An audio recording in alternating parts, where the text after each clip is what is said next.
Hello，大家好。那这一个影片呢是要跟大家分享，使用 Hangouts Meet 进行线上直播教学的时候，如果学生听不见你电子书或者是 YouTube 的声音的时候，要怎么解决？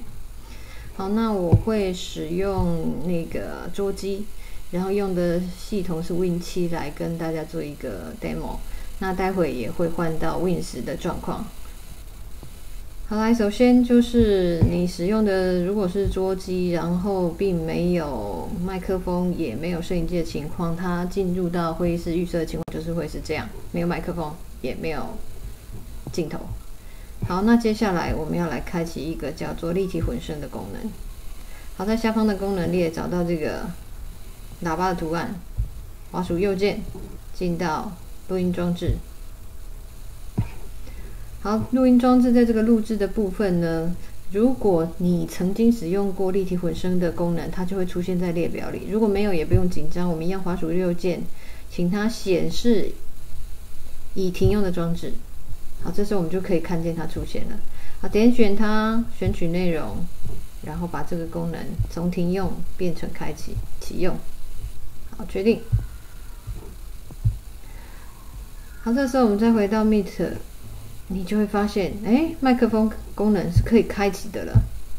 好，表示我们的这个立体混声的功能已经打开了。好，那我们来播一个 YouTube 的影片。680.679，好，680扣掉679，好像是个很好算的1，因为它的规律是不是叫做加减？手机有声音，加减，我的电脑也有加减，所以我当然两个。好，这是在 Win7 桌机的状况下的设定。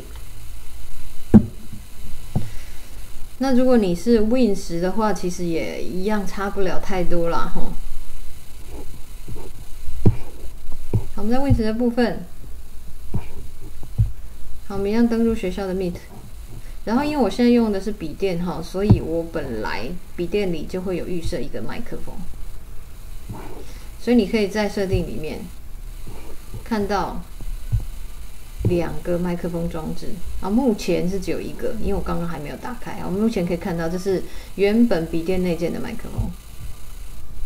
好，现在我们来操作一下哈，把 Win10的立体混声也打开来。一样下方的功能列找到喇叭的图案，滑鼠右键开启音讯装置。好，我们一样到录制。好，这里Stereo Mix 就是我们刚刚讲的立体混声哈。那如果没有看见这个选项，我们就在这里一样哈，显示已停用的装置，滑鼠右键就可以把这个功能表打开来。好，我们现在选取它，我们要把它开启。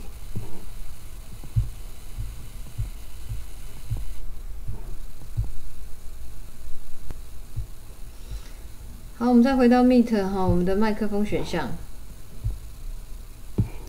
好，这时候你就会发现你有2个麦克风选项可以做选择了，一个是 Stereo Mix， 一个是原本的麦克风。